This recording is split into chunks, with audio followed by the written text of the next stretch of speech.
Now we're going to be, going to be talking about hope. The word hope actually is defined in many different ways when you say that word. It can even be the way you say hope defines it. There's different phrases we use for hope. Sometimes you've heard people say, well, I hope so. What that means is it ain't going to happen. It's like, no chance, right? You're like, I'm just trying to be nice, but it's not going to happen. So we can actually use hope in the exact opposite way of hoping for anything. And then we have the kind of the 50-50 hope. You're like, hoping and praying, which means it could tip either way. That's a hope, right? And so we define it this way. Phrases we use often include hope. How about this? I don't want to get my hopes up. Don't want to get my hope up. What does that mean?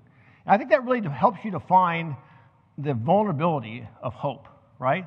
Because why do you say that? Is because you're saying, I don't want to start putting expectation in something that may not take place.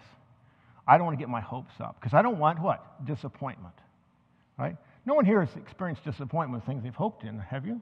Right? So we understand hope is this vulnerable word, but we often define it, like in the wrong ways. It's not optimism. It's not looking on the bright side. If you really understand, like in the biblical word of hope, the word that is interpreted from Greek would be just simply living in expectation for what is sure and certain. Living in expectation for what is sure and certain. And in that, the word actually means to anticipate and to welcome. So what's out in the future that you're sure of, you welcome into the present. And when you do that, it brings hope. As we think about humans, I thought of a more spiritual word for this, but I couldn't come up with one. So it fuels us. Hope fuels humans, right? It's really the thing that you have to live. You have to hope in something, or you lose hope, and you die physically and emotionally. And in all ways, it's deep within us. It's not optional. It's like, I think I'll not be someone who hopes. The way we're designed by God is we're always hoping. And of course, the question becomes, what are we hoping in? What are we looking towards to give us reason and purpose for our life? And so everybody in this room, everybody online, you're hoping. You're hoping for something. You're hoping in something. And it can be something in which that is really good. And there's even just a way, even in physical things that we hope for, or circumstantial things we hope for. Like, for instance, we adopted both of our girls. And this isn't always the case, but we actually got a call on both of them saying both the birth father and the birth mother both have signed. It's a done deal, and the baby is coming, right? And so we flew to California for Elise. We waited at our home for Emily. But the thing is once we hoped in that, we understood the baby wasn't in our arms, right? The child wasn't in our arms. But as soon as we trusted in that coming, guess what? Our life changed. We were in a whole different world during that time of waiting. That helps us understand kind of how hope works in kind of a practical way. But it can be there's a continuum on that. Like, I remember I had this really horrible job. I assembled tennis rackets. It's a long story. But I was in high school. I don't know if I was legal or not, but I was 14 or 15, I can't remember. And it was a miserable job.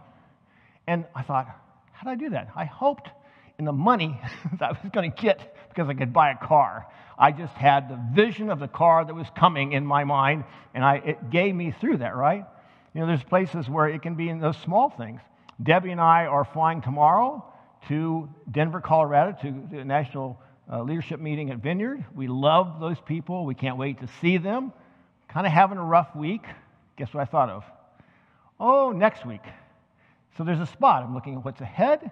It starts affecting my present, right? I'm in the plane in the middle seat, which I seem to always get. I'm not sure how this works. Southwest seems to be my problem. And so I'm in the middle seat and with my mask on. I'm not enjoying myself, but I keep thinking I'm going to land soon in Denver, and it's going to be good, right? So this is really, all of us are hoping in many things. And you can even hope in things that are destructive, but you're still hoping in them. Like, there's a point in my life before I knew Jesus, my life was in so much pain, I hoped for the weekends where I could numb my pain and get some freedom from the pain I was in. Wasn't a good thing to hope in, but I had to hope in something.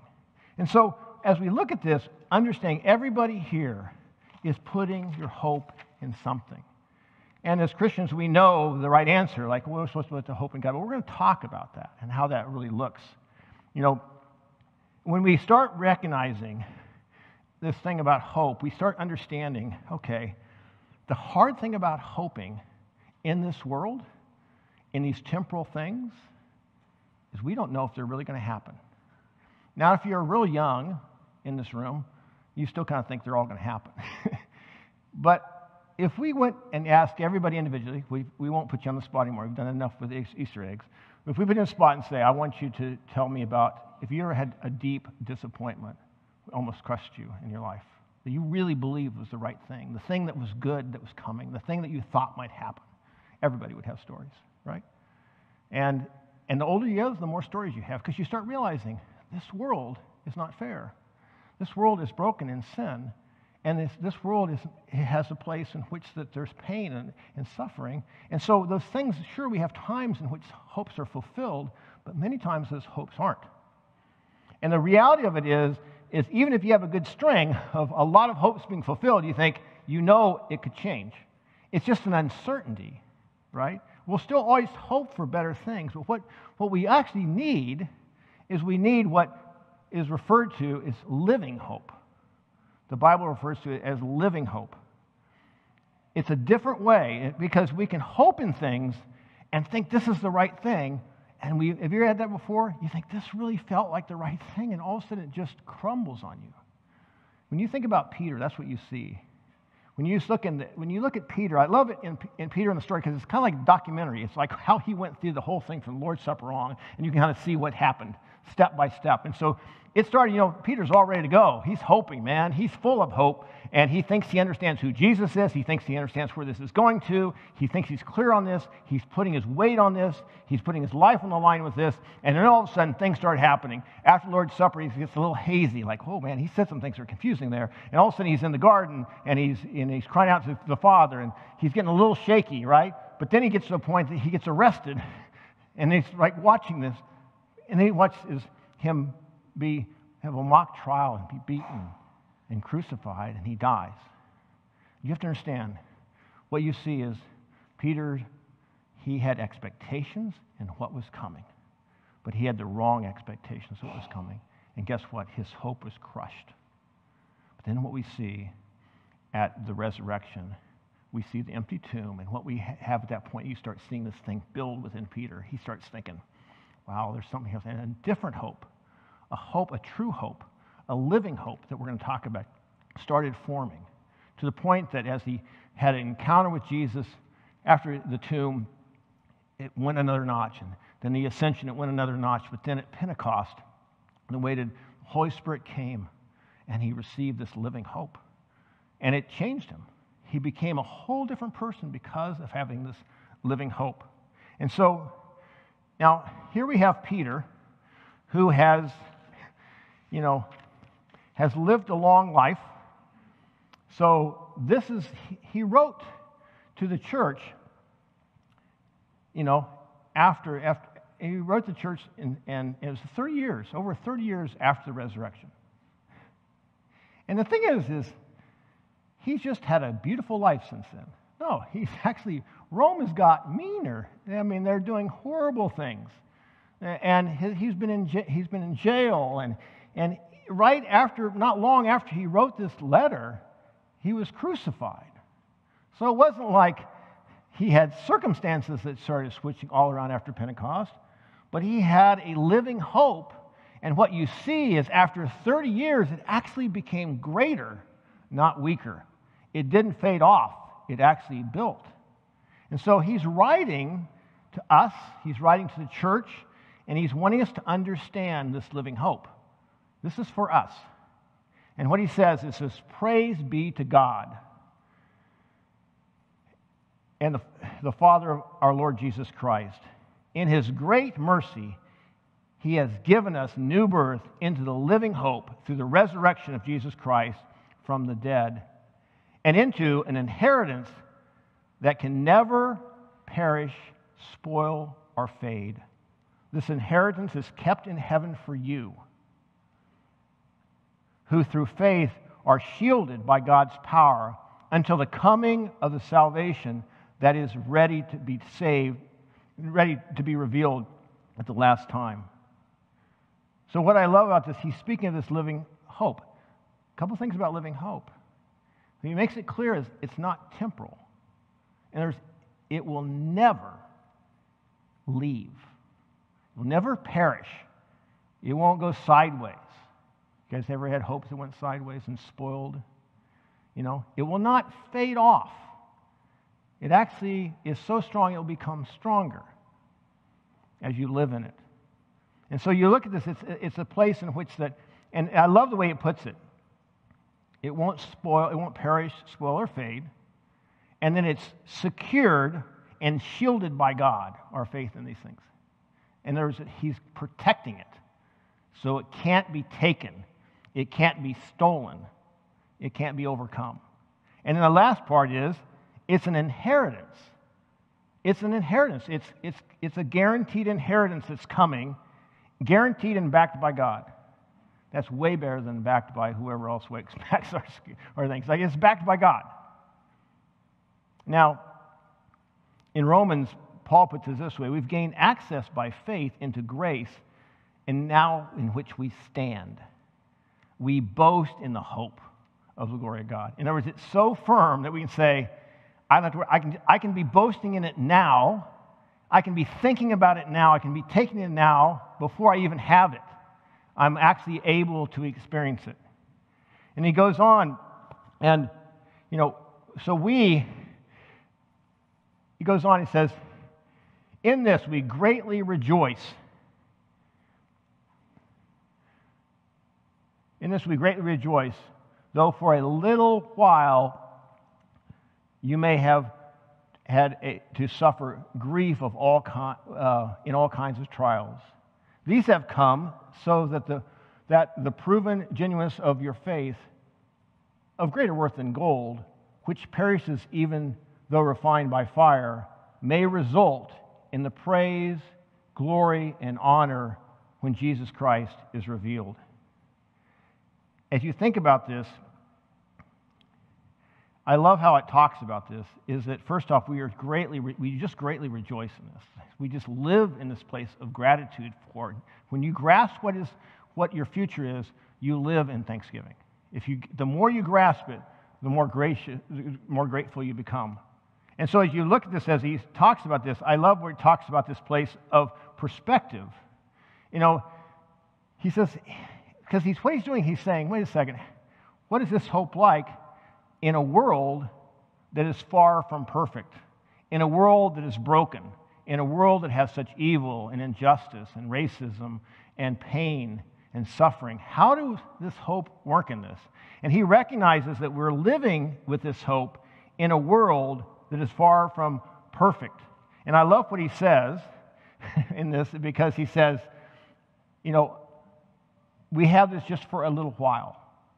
When you get a grasp of what's coming, you are understanding it in perspective, right? Your 70 to 80 years that you might get out of this life if you're fortunate, right? You start understanding it looks very different when you have an eternal view of life. When you have an eternal view of life, even in places that are difficult, like this earth sometimes, you understand it's just a small bit of the larger. So first he's basically saying, when you get this hope, it changes your perspective on what life is. It's a lot longer. This is a short period of time. It's very important, but it's very short. And in that, so then the question becomes, well, how does my hope not get knocked around, and how does it not be taken away from me in a world that's like this?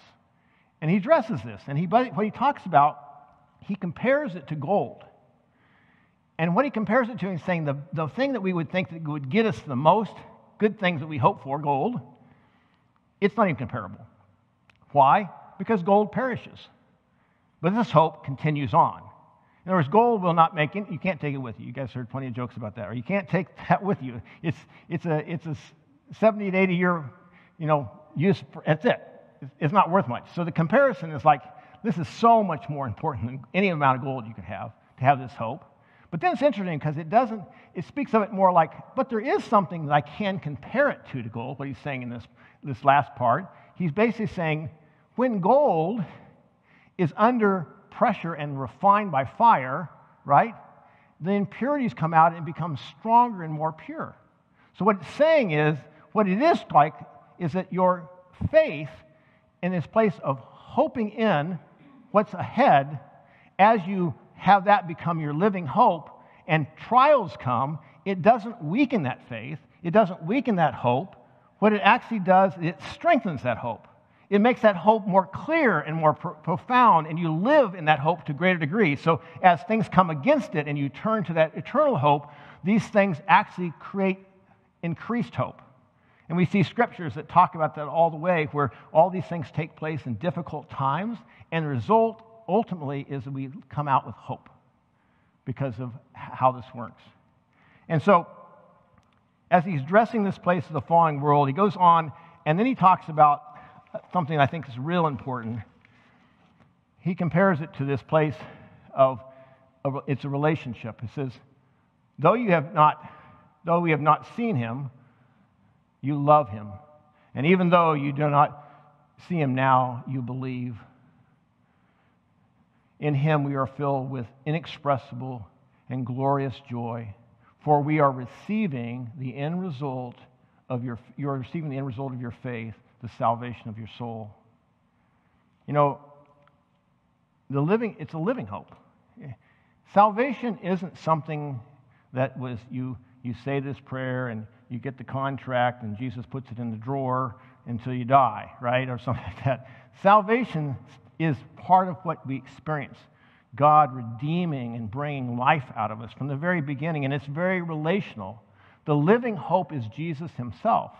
It's a place in which that we automatically and actually can come into relationship, and he can become part of how we live. And so he's our living hope. And so he's been talking about it, and even though we don't see him, we can relate to him and connect to him. God is personal. God is relational. You know, he even though we don't see him, naturally we're able to see him. You understand, Peter was able to know Jesus way more after Pentecost than he could before. You know, it's kind of interesting. We can know Jesus clearly because he's given us his Spirit and he's with us. Now, we're at a spot, I think, in our world right now. I don't know if you've noticed this, but things are not stable. Have you noticed? You feel like it's a little bit like, I feel a bit vulnerable these days. Wars happening, pandemics, this and that, political unrest, you know? And we can think about, okay, I'm going to hope in this new thing. I'm hoping this new thing, these temporal things. And you kind of recognize that doesn't really work all the way, right? You start understanding what Proverbs says is hope deferred makes the heart grow sick. And we're at a place that many are people trying to figure out what to hope in. And I'm right there with them saying, and I'm recognizing when it's temporal, it's short-lived and it's uncertain. I'll still hope for all kinds of things. But what I need is I need a living hope. I need to understand clearly what is coming and what is secure. And I need that to come into my present life now and affect the way I live. That's what I need. I need that living hope. And I think all of us do. You know, there's an invitation. I want to get ahead of the worship come up. The invitation is really just going to be I'm going to just pray over you. Invitation, we use this as kind of a way that, you know, how do you respond to what we just talked about? How do you respond to the scriptures? And for me, what I want you to just take in is that there is a living hope because of Christ's resurrection that is now available to us. And it does not disappoint. And the more you trust in that living hope, it doesn't get weaker, it doesn't fade, it doesn't spoil. It actually gets stronger. And you are able to live in a world that is pretty crazy sometimes. And you're able to go through even things that are painful, and it will actually increase this living hope. you'll become more secure because your life is no longer based on these things that aren't certain. Your life is based on the things that are true and you can have confidence in. And so what I'd like you to do is I'd like you just to stand. I want to just read this over you as kind of a prayer, because maybe you're here and you're thinking, hey, I'm an all-in Christian. I want to follow Jesus fully. Maybe you're at a spot where you're thinking, I don't know what I think for sure about this, or I've been in between. I'm not sure where my life is on this. This prayer works for everybody. Because what we need is God to open our eyes to the reality of who Jesus is. And we all need, to a greater degree, this hope that doesn't disappoint. That we start anchoring our life, whether we've known Jesus forever or we're just deciding, I need a different anchor than I have before. I need a different hope. I need a living hope for the very first time. This prayer still applies. So just close your eyes and just pray this over you and just take this in. I pray that the eyes of your heart may be enlightened in order that you may know the hope to which He has called you, the riches of His glorious inheritance in His holy people, and His incomparable great power for us who believe. So God, would you help us to begin trusting you in what you say to be true?